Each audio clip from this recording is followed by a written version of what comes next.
കാരണം എന്തൊക്കെയാണെന്ന് നിങ്ങൾക്കറിയാം. പൗരന് അത് അക്സെപ്റ്റ് ചെയ്യാവുന്ന കാര്യമല്ല. കീടകാര്യങ്ങളുള്ളതാണ് തുർക്കിഷ് എയർലൈൻസ്. അങ്ങനെ പല രാജ്യത്തിനും അവരുടേതായിട്ടുള്ള നാഷണൽ കാരിയേഴ്സ് ഉണ്ട്. ബിലാൽ എക്ഷി എന്ന ഒരു തുർക്കിഷ് പൗരനാണ് ടർക്കിഷ് എയർലൈൻസിന്റെ സിഇഒ എന്ന് പറയുന്നത്. അവിടെ ചിലപ്പോൾ വീട്ടിലുണ്ട് എടുത്തിറങ്ങിയൊക്കെ ഇരിക്കും. ഞാൻ കഴിഞ്ഞിടക്ക് ഷോപ്പിൽ കയറിയപ്പം 2 years ബാക്കാണ്. നമുക്ക് എല്ലാവർക്കും അറിയാവുന്ന ഒരു കാര്യമാണ് തുർക്കിയും ഇന്ത്യയും തമ്മിലുള്ള എല്ലാത്തരം ബന്ധങ്ങളും. കാരണം എന്തൊക്കെയാണെന്ന് നിങ്ങൾക്കറിയാം, എനിക്കും അറിയാം.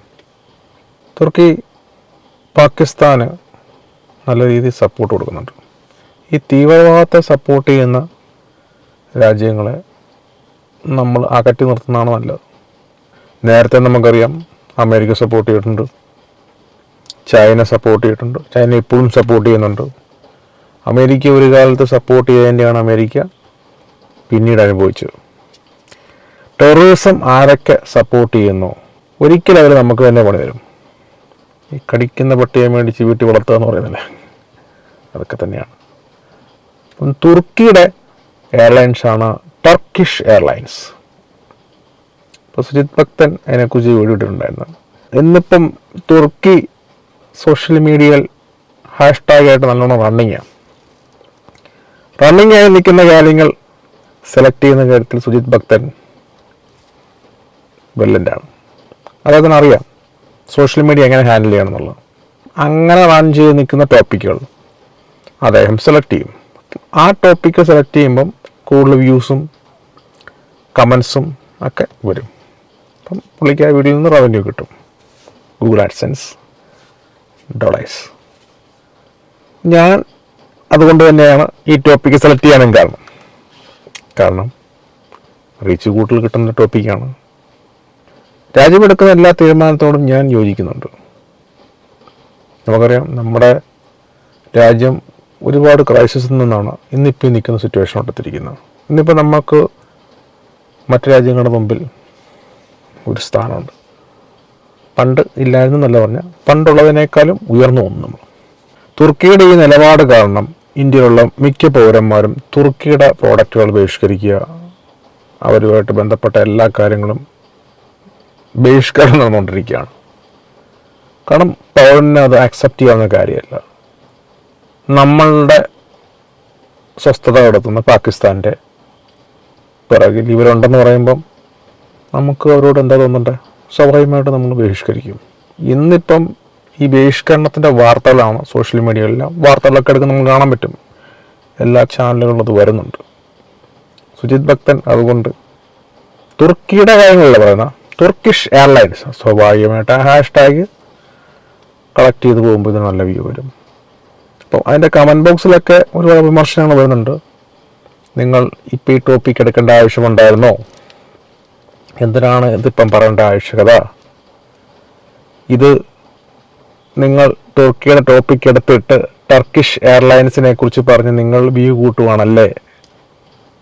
ഞങ്ങൾ രാജ്യസ്നേഹം ഉള്ളവരാണ്, ഞങ്ങൾക്ക് ഞങ്ങളുടെ രാജ്യമാണ് വലുത്, തുർക്കിയുടെ എല്ലാം ഞങ്ങൾ ബഹിഷ്കരിക്കും എന്നൊക്കെ കമൻറ്റ് ബോക്സിൽ വരുന്നുണ്ട്.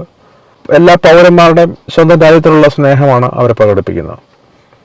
ഇവിടെ സുജിത് ഭക്തൻ ടർക്കിഷ് എയർലൈൻസിൻ്റെ ചരിത്രവും അവരുടെ എയർലൈൻസിൻ്റെ മേന്മയും ഇന്ത്യൻ എയർലൈൻസുമായിട്ട് കമ്പയർ ചെയ്യുമ്പോൾ അവരുടെ വളർച്ച എന്തുമാത്രം വലുതാണ്, ഇങ്ങനെയൊക്കെയുള്ള കാര്യങ്ങളാണ് സുജിത് ഭക്തൻ ഇവിടെ കമ്പയർ ചെയ്യുന്ന ടോപ്പിക്ക്.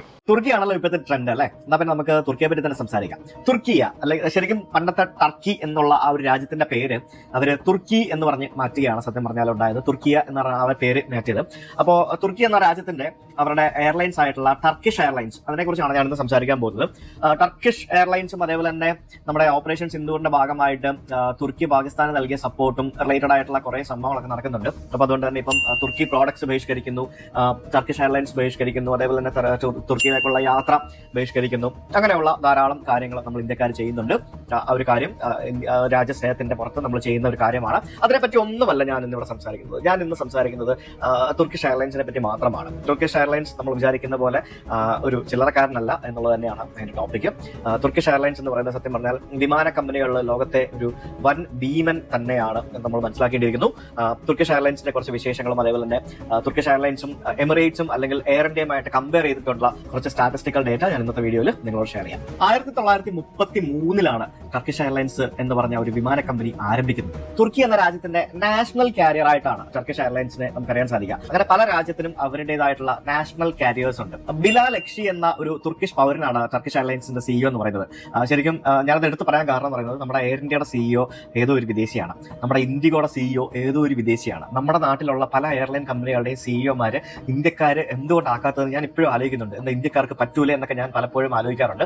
ഇവരൊക്കെ വിദേശികളാണ്, അതുകൊണ്ടാണ് ഞാൻ അത് പ്രത്യേകം എടുത്ത് പറയാൻ കാരണം. ഈ ബിലാൽ എക്ഷി എന്ന് പറയുന്ന വ്യക്തി ഇദ്ദേഹം ടർക്കിഷ് സ്റ്റേറ്റ് റെയിൽവേയിലൊക്കെ വർക്ക് ചെയ്തിട്ടുള്ള അത്യാവശ്യം നല്ല സിവിൽ ഏവിയേഷൻ മേഖലയിലൊക്കെ അത്യാവശ്യം നല്ല എക്സ്പീരിയൻസ്ഡ് ആയിട്ടുള്ള ഒരു വ്യക്തിയാണ്. നിലവിൽ ഈ ടർക്കിഷ് എയർലൈൻസിന് 2025 കണക്ക് പ്രകാരം 530 എയർക്രാഫ്റ്റുകളാണുള്ളത്, 530 വിമാനങ്ങൾ. ഞാൻ ഈ വീഡിയോയുടെ അവസാനം ഇതിന്റെ കമ്പാരിസൺ പറയുമ്പോഴത്തേക്കും നിങ്ങൾക്ക് മനസ്സിലാവും ടർക്കിഷ് എയർലൈൻസ് എന്ന് പറയുന്നത് എത്ര ബിഗ് ആണെന്നുള്ളത്. നിലവിൽ ഇപ്പോൾ ഇവർക്ക് 530 വിമാനങ്ങൾ ഉണ്ടെന്നുണ്ടെങ്കിലും 2033 കൂടി 800-ലധികം വിമാനങ്ങൾ സ്വന്തമാക്കാനുള്ള ഒരു ശ്രമത്തിലാണ് സത്യം പറഞ്ഞാൽ ടർക്കിഷ് എയർലൈൻസിന്റെ ആ ഒരു വിഷൻ.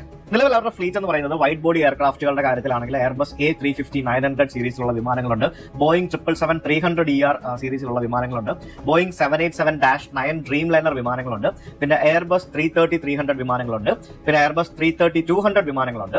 ഇനി ചെറുവിമാനം ഈ വീഡിയോയുടെ ഫുള്ള് നിങ്ങൾക്ക് കാണുന്നുണ്ടെങ്കിൽ സുജിത് ഭക്തന്റെ ചാനലിൽ എന്നാൽ കാണാൻ പറ്റും. ഞാൻ ജസ്റ്റ് ടോപ്പിക്ക് സംസാരിച്ചത് ഇപ്പൊ തുർക്കിയുടെ ഇപ്പോഴത്തെ സിറ്റുവേഷൻ നമുക്കറിയാം.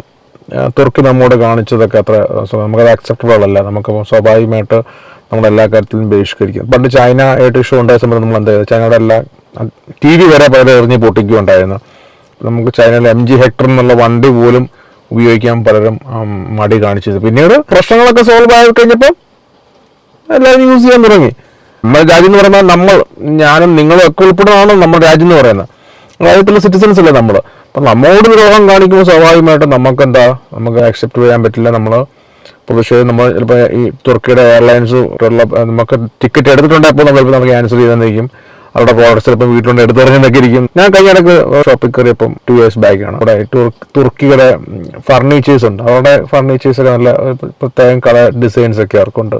പച്ച ചമല ചേർന്നൊക്കെയുള്ള ഡിസൈൻസോട് കൂടിയുള്ള ഫർണിച്ചേഴ്സ് സെറ്റുകളുണ്ട്. അത്ര വലിയ എക്സ്പെൻസീവ് അല്ല. അപ്പം അതൊക്കെ മേടിച്ച് വെച്ചിരുന്ന ചിലപ്പം നമുക്ക് മാനസികമായിട്ട് ഇത് കാണുമ്പോൾ നമുക്ക് എപ്പോഴും ദേഷ്യം വന്നിരിക്കും. അതൊക്കെ ഓരോരുത്തരും മാനസിക വശം, നമ്മുടെ രാജ്യത്തോടുള്ള സ്നേഹം ചിലപ്പോൾ നമുക്ക് അതൊക്കെ എടുത്ത് തുറക്കളയാനൊക്കെ തോന്നിയിരിക്കും. ആരുടെയും കുറ്റമല്ല. സിറ്റിസൺ നമുക്ക് അതിനെ എങ്ങനെയാണ് അക്സെപ്റ്റ് ചെയ്യാൻ പറ്റുന്നത് നമുക്ക് പറയാൻ പറ്റില്ല. രാജ്യമാണ് നമുക്ക് വലുത്. രാജ്യമില്ലെന്നുണ്ടെങ്കിൽ നമുക്ക് നമ്മുടെ ഇന്ത്യയിലെന്നുണ്ടെങ്കിൽ നമുക്ക് ഞാനിവിടെ നിന്ന് സംസാരിക്കുന്ന പോലും ആസ് ആൻ ഇന്ത്യൻ നമുക്കുള്ള ഫ്രീഡമാണ്. എല്ലാ രാജ്യത്തും ഫ്രീഡം ഇല്ല, ഓർക്കണം. നമ്മുടെ രാജ്യം നമുക്ക് കാണിക്കുന്ന ഫ്രീഡമാണ് വ്യക്തി സ്വാതന്ത്ര്യം, നമുക്ക് സംസാരിക്കാനുള്ള അവകാശം എല്ലാ കാര്യത്തിലും. ആരും തെറി പറയാനുമല്ല, നെഞ്ചത്ത് കയറാനുള്ളതല്ല, അല്ല നമുക്ക് നമ്മുടെ ആ ഡിഗ്നിറ്റി കീപ്പ് ചെയ്തുകൊണ്ട് നമുക്ക് സംസാരിക്കാം, പബ്ലിക്കിനോട് സംസാരിക്കാനുള്ള റൈറ്റ്സ് ഉണ്ട്. നമുക്ക് അത് മിസ്യൂസ് ചെയ്യുന്ന ആൾക്കാരുണ്ട്. അതാണ് ഇപ്പം കുറേ ആൾക്കാർ യൂട്യൂബേഴ്സ് ഇന്നിപ്പം പണി മേടിച്ചുകൊണ്ടിരിക്കുന്നത്. ഒരു രാജ്യത്ത് നിൽക്കുമ്പം അവിടെ സിറ്റിസണായിട്ട് നിൽക്കുമ്പം ആ രാജ്യത്തിനൊരു കമ്മിറ്റ്മെൻ്റ് ഉണ്ട്. അവിടെയുള്ള സിറ്റിസനോട് അവിടെയുള്ള മിനിസ്ട്രിയോടും ഒക്കെ നമുക്ക് കമ്മിറ്റ്മെൻ്റ് ഉണ്ട്. അവിടെ നിന്നുള്ള കാര്യങ്ങൾ ചേർത്ത് ഇവിടെ കൊണ്ടൊക്കെ അവിടെ നമ്മുടെ രാജ്യത്തിനെതിരായിട്ട് സംസാരിക്കാൻ പാടില്ല. അത് ഒരു ക്രിട്ടിക്കൽ സിറ്റുവേഷൻ നിൽക്കുന്ന സമയത്ത്. ഇപ്പം എലക്ഷൻ വരുമ്പം എതിർ പാർട്ടികൾ അങ്ങോട്ടും ഇങ്ങോട്ടും വിമർശിക്കാറുണ്ട്. അല്ല അതൊരു ക്രൈസിസ്, രാജ്യത്തൊരു ഒരു വാർ സിറ്റുവേഷനോട്ടൊക്കെ വരുമ്പം നമ്മൾ രാജ്യത്തിൻ്റെ കൂടെ നിൽക്കണ്ട. അപ്പം നമ്മുടെ രാജ്യത്തെ പ്രധാനമന്ത്രി പറയുന്ന കാര്യങ്ങൾ നമ്മൾ കേൾക്കണം. കാരണം നമ്മുടെ വീട്ടിലെ കാരണവരാണ് പുള്ളി. നമ്മുടെ വീടും നമ്മുടെ രാജ്യം നമ്മുടെ വീടാണ്. കാരണം അദ്ദേഹം എടുക്കുന്ന ഡിസിഷൻസ് നമുക്കിവിടെ വേണ്ടിയാണ്. ആ സമയത്ത് രാഷ്ട്രീയം പറയാനോ അവിടെ മാന്താൻ കയറി നോക്കില്ല. മറ്റു രാജ്യങ്ങൾ നമ്മുടെ എതിർ രാജ്യം നിൽക്കുന്നവർ നമ്മളെ വാച്ച് ചെയ്യുന്നുണ്ട്. നമ്മുടെ ഓരോ നീക്കങ്ങളും അവരുടെ സ്പൈ വേണം. സ്പൈ ഇല്ലാവരില്ല.